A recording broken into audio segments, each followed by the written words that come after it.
दादी जान, इस दफ़ा हम कुर्बानी का जानवर लेंगे ना? आपने और अब्बू ने पिछली ईद पे भी कहा था कि शनाया अभी चुप कर जाओ, अगली ईद पे ले देंगे। इस दफ़ा हर हाल में हमने कुर्बानी का जानवर लेना है। मेरी सब दोस्तों के पास कुर्बानी के जानवर हैं, सबके पास अपने अपने बकरे हैं और मेरे पास कुछ भी नहीं है। आप लोग हर दफ़ा कहते हैं मुझे हर हाल में एक प्यारा सा बकरा चाहिए। दादी शनाया बेटा, जिद नहीं करते। अच्छे बच्चे तो अपने अम्मी अब्बू का साथ देते हैं, उनसे जिद करके चीज़ें नहीं मांगते। तुम तो जानती हो तुम्हारे अब्बू का काम इतना अच्छा नहीं है, तो वो तुम्हें बेटा इतना महंगा जानवर कहाँ से ला कर दें। अपने अब्बू को तंग मत करो और दुआ करो कि हमारे हालात अच्छे हो जाएं ताकि हम जानवर ले सकें। अरे छोड़ें अम्मी, कोई बात नहीं, बच्ची है, समझ जाएगी। शनाया बेटा, आपने परेशान नहीं होना। आपके बाबा ने आपसे जो वादा किया है वो ज़रूर पूरा करेंगे। इस दफ़ा मेरी शनाया के लिए भी कुर्बानी का जानवर आएगा। मैं आपको एक प्यारा सा बकरा ला के दूंगा। फिर आपकी दोस्तों की तरह आपके पास भी कुर्बानी का जानवर होगा। आप खुश हो? क्या अब्बू, सच में? ये तो बहुत ही खुशी की बात है। अब्बू आप कितने अच्छे हैं ना। चलो बेटा, अब आप बाहर जाकर खेलो। आपकी दोस्तें आपका इंतज़ार कर रही होंगी और उन्हें भी बताओ कि आपने कुर्बानी का जानवर ले लेना है। हारिस, आपने शनाया से कुर्बानी का जानवर लाने का वादा क्यों किया है? आपको पता है ना फिर वो आपके पीछे पड़ जाएगी। और आप कहाँ से जानवर लाएंगे? पैसे तो नहीं है हमारे पास इतने। फिर आपको उसके साथ मजाक नहीं करना चाहिए था, वो बहुत रोएगी। क्या हो गया अलीहा, मैं अपनी बेटी से मजाक क्यों करूंगा? मैंने सच में शनाया को कुर्बानी का जानवर लाकर देना है। मैं उसे हर साल टाल देता हूँ, लेकिन अब नहीं। हम तो बड़े हैं, हम तो समझ जाते हैं कि हमारे हालात क्या हैं। लेकिन वो तो बच्ची है, वो दूसरों के जानवरों की तरफ देखकर तरसती रहती है। मैंने कुछ पैसे गल्ले में जमा किए हुए हैं मुश्किल वक्त के लिए।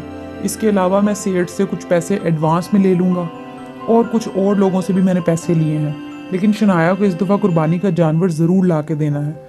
मैं अपनी बेटी के लिए इतना भी नहीं कर सकता। मैं उसे जानवर ला कर दूँगा। ठीक है हारिस, जैसे आपको ठीक लगे। मैं दुआ करूंगी कि अल्लाह पाक आपके लिए आसानियां पैदा करे। शनाया, शनाया, देखो मैं तुम्हारे लिए क्या लेकर आया हूँ। कुर्बानी का जानवर लाया हूँ। मेरी बेटी ने कहा था ना कि उसे बकरा चाहिए। देखो मैं कितना प्यारा बकरा लेकर आया हूँ तुम्हारे लिए। देखो देखो। अब्बू आप सच में मेरे लिए बकरा ले आए हैं। अब्बू ये बहुत प्यारा है, मैं बहुत खुश हूँ। आपको अंदाज़ा भी नहीं है कि मैं कितनी खुश हूँ। मैं हमेशा दूसरों की तरफ देखती थी कि उनके पास जानवर है, हमारे पास क्यों नहीं है। लेकिन मेरे अब्बू भी मेरे लिए जानवर लेकर आए हैं। अब मैं सबको चीख चीख कर बताऊंगी कि हमारे पास भी कुर्बानी का जानवर है। मेरे अब्बू भी किसी से कम नहीं है। शनाया ने उस बकरे का नाम सोनू रख दिया। शनाया को उस बकरे से बहुत मोहब्बत हो गई थी। वो हर वक्त उसके पास बैठी रहती, उसको अच्छे से खाने को देती, साफ सुथरा पानी देती और तो और सारा दिन उसके साथ बातें करती।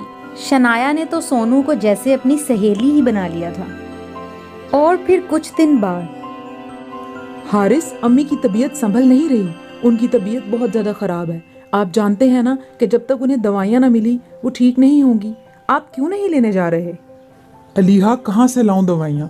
तुम्हें पता है ना कि अम्मी की दवाइयाँ बहुत महंगी हैं और मेरे पास इस वक्त पैसे नहीं हैं। जितने भी पैसे थे, जो भी जमा पूंजी थी, हत्ता कि मैंने अपना गल्ला तक तोड़कर वो बकरा ले आया। अब मेरे पास कोई पैसा नहीं है। मैं इतनी महंगी दवाइयाँ कहाँ से लाऊं? मेरी तो खुद समझ में नहीं आ रहा। मैं बहुत परेशान हूँ कि अब मैं क्या करूँ। अगर दवाइयाँ ना आई तो अम्मी की तबीयत मज़ीद ख़राब हो जाएगी। कोने में खड़ी शनाया ये सारी बातें सुनकर बहुत उदास हो गई। तुम्हें पता है सोनू, दादी की तबीयत बहुत ख़राब है। दादी होश नहीं कर रही और अब्बा अम्मा के पास पैसे नहीं हैं कि दादी की दवाइयाँ ले आएं। दवाइयाँ बहुत महंगी हैं। अब्बा ने मेरी ज़िद में आकर सारे पैसे तुम पर लगा दिए सोनू। मैं अपने आप को कभी भी माफ़ नहीं करूँगी। अगर मेरी दादी को कुछ हो गया तो जो भी पैसे थे सोनू, उन्होंने तुम पर लगा दिए। अब मैं कहाँ से अपनी दादी को ठीक करूँ? मैं अपनी दादी के बगैर ज़िंदा नहीं रह पाऊँगी। काश मैंने अपनी दादी की बात मान ली होती और तुम्हें लाने की ज़िद ना करती तो आज ये सब ना होता। शनाया अभी सोनू से बातें ही कर रही थी कि अचानक सोनू ने सोने के सिक्के दे दिए। शनाया बहुत हैरान हुई कि सोनू ने ये क्या किया है। پھر شنایا کو سمجھ آ گئی کہ یہ کوئی عام بکرا نہیں ہے، یہ کوئی جادوئی بکرا ہے، تبھی تو اس نے سونے کے سکے دیے ہیں۔ وہ یہ سوچ کر بہت حیران بھی ہوئی اور پھر خوش بھی ہوئی کہ اب وہ ان سکوں سے اپنی دادی کی دوائی لا سکے گی۔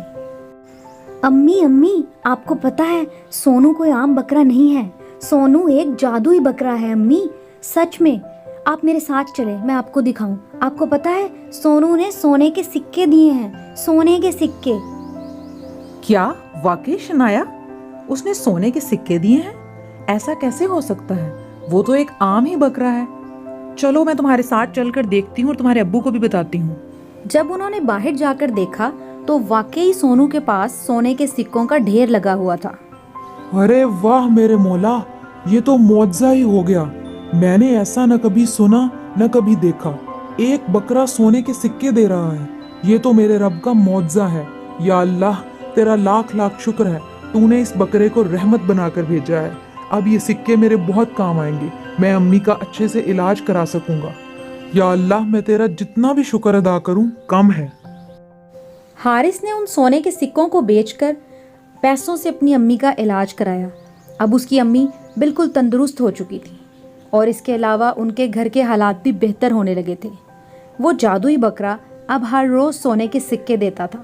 حارث نے اب لوگوں کی بھی مدد کرنا شروع کر دی تھی، لیکن اب بقرہ عید سر پر تھی اور گھر میں سونو کی قربانی کی باتیں چل رہی تھی، جس کی وجہ سے شنایا بھی بہت پریشان تھی۔ ابو بقرہ عید میں 3 دن رہ گئے ہیں۔ ابو کیا آپ واقعی سونو کو ذبح کر دیں گے؟ ہم سونو کی قربانی دے دیں گے۔ ابو مجھے سونو سے بہت پیار ہو گیا ہے، اب تو وہ سونے کے سکے بھی دیتا ہے، تب تو آپ اسے چھوڑ دیں۔ ارے شنایا بیٹا، تم نے یہ کیسے سوچ لیا کہ میں سونو کو ذبح کر دوں گا؟ ہرگز نہیں۔ سونو سے تمہیں ہی نہیں ہم سب کو بھی بہت پیار ہے۔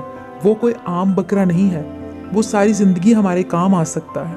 وہ اللہ کی طرف سے رحمت بنا کر بھیجا گیا ہے۔